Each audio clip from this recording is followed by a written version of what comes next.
Yusek, may tanong po ako.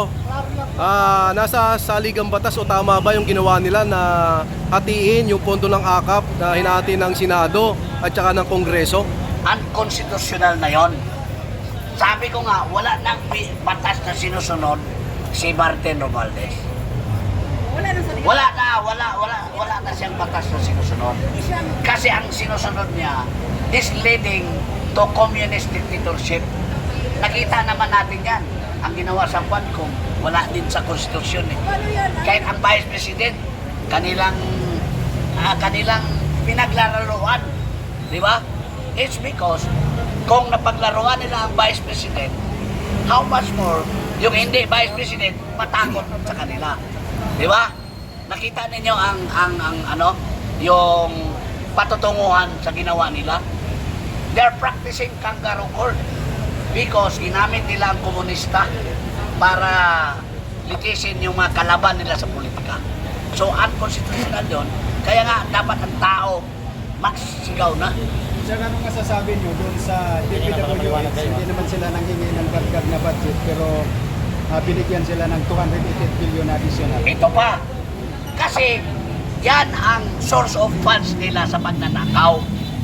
Alam mo, ang pondo, kung anong ihingi ng Executive Department, yun ang ibigay ng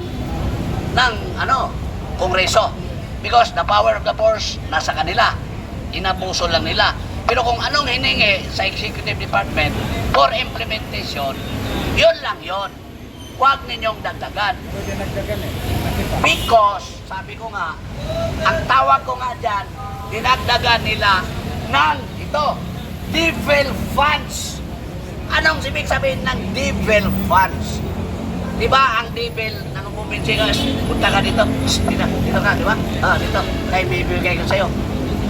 That is used for yung paninintal ba, sa Bisaya pa, di ba? Para magkaroon siya ng maraming politikong papanig sa kanya, para kung ano yung gusto niyang gawin na labas sa utak niya, masusunod, yon ang devil funds. In fact, that is unprogrammed funds. Dalawa, pinipirahan nila ang regular funds. Pinipirahan nila ang mga insertion. Kasi within the regular funds, may insertion sa lahat na department, including DPWH. Di ba? Lahat na pinapasukan ng insertion for pagnanakaw yan. Tapos may komisyon ka. Yun na nga. Maglagay ng pira. Kaya nga yun ang pinalagad ni Bibi Sara sa education. Di ba? Umalag siya dahil pinapasok ni Tambaloslos yung insertion para sila ang ng project. Sila, maglagay sila ng magpatang sa project na wala dito, wala roon. Tapos sila mag-control sa mga contractor. Yan, ito kasi yun Paparating pa lang ang mga budget deliberations. Yung mga sinasubmit ng Executive Department, nasa utak na yan ng mga politiko. Di ba? Nasa utak na yan ng mga politiko. At may mga kausap na din sila ng mga contractor, suppliers. Sila rin. Sasabihin na din nila, ay, meron akong pinasok. Ito, sa'yo yan. Bukas pa lang. Magkano ibigay mo sa akin? Mag-advance ka na. Di ba? Yun ang mga kalakaran dyan sa pagnanakaw. Public knowledge na yan. Hindi yan sikreto Hindi yan sikreto. Public knowledge yan. So, regular funds pa lang yan sa mga department. From top to down. Di ba? Lahat na yan. Lahat politiko, nanulumuno, ganon ang kanilang mga ginagawa. Ngayon, regular funds. Kasunod nun, insertion. Regular funds, hindi ba yun insertion? Pinakailaman na yan ng mga politiko. Pangalawa, yung regular funds.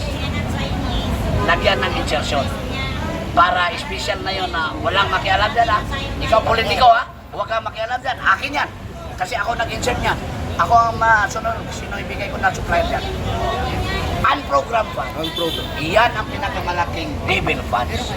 Kasi hindi mo alam kung ano ang papuntahan ng mga pundo na yan. Nilagay na lang yan dyan as unprogrammed because it is the discretion of the politiko. For example, Martin Romualdez, kasi siya sa House of Representatives, or sa upper house. Sila ang maglagay magkano at anong proyekto. In fact, ang mga proyekto, utusan yung mga agencies. Hoy, ano bang mga naisip nyo? Kanyang nandyan na talaga na gusto niyo. Yung talagang nandyan na mga listahan. Pero ako ang maglagay ng pundo, ako ang masusunod. Huwag kayong makialam.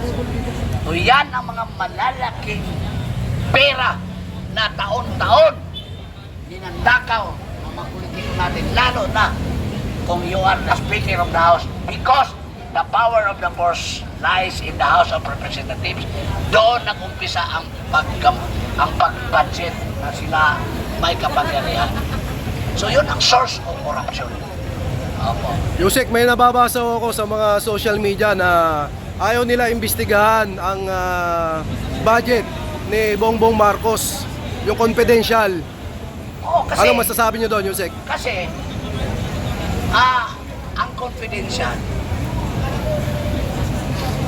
ikaw lang ang may alam anong gusto mong gamitin. Ibulsa mo yan. Gawa-gawa ka ng mga papel na talagang ginastos mo. Kaya nga sabi ko, ang confidential fund can only be liquidated by conscience. Ikaw lang nakakaalam kung anong ginawa mo eh. Bakit si Bibi Sara pinapunta doon sa Kongreso, pinapasubmit ng resibo na wala naman yan sa COA rules? At saka bakit sila ang nagde-decide na imbestigahan resibo to resibo? Trabaho naman ng COA yun. Kaya nga dapat nga silang bastusin. Bakit? Hindi na alam magbatas. May COA rules, may batas yun. Na ang confidential fund is liquidation by certification, hindi resibo. Eh bakit? Umantong sila doon sa papuntahin ng Vice President. Ipa-explain, receipt by receipt. Di gago sila. Di ba? Eh kaya nga mayroong nagsasabi lahat. Bakit hindi lahat ng mga may confidential funds ipapatawag nyo? Bakit si BP lang? It's because ang kanilang intent and purpose, papahiyain niya si BP Sara. I-demolish nila dahil hindi nila matalo-talo si BP sa 2028. Yun ang katotohanan dyan.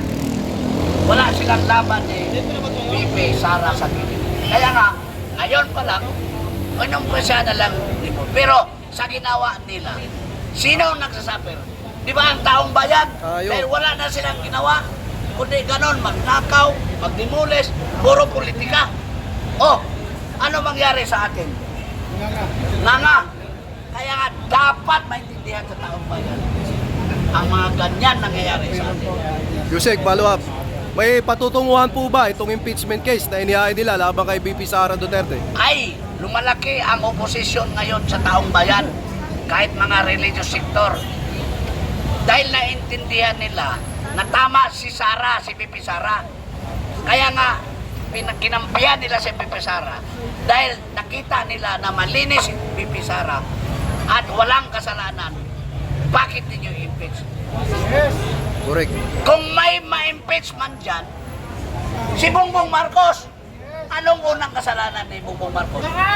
Culpable violation of the Constitution. Dinala niya dito ang nuclear missiles ng ibang bansa. Diba? Which is labag sa ating saligang batas. Yan ang number 1 violation, culpable violation of the Constitution. Dapat siya ang ating i-impeach. Ay yung pagkabangag niya hanggang ngayon hindi niya sinasabi na hindi ako bangag. That is betrayal of public trust. Correct. We trust to him, but hindi siya magsalita na hindi ako bangag. You betrayed the people, Bongbong Marcos. So, violation na yan ng kanyang katungkulan. Diba? Public trust is a public office. Yung mga pagnanakaw na hindi niya kayang buwagin. Yung mga pagpasok ng mga droga. Marami siyang kasalanan. Ang Vice Presidente walang kasalanan niya. Diba? Oh, dapat may ma-impeachment si Bongbong Marcos yun. Okay?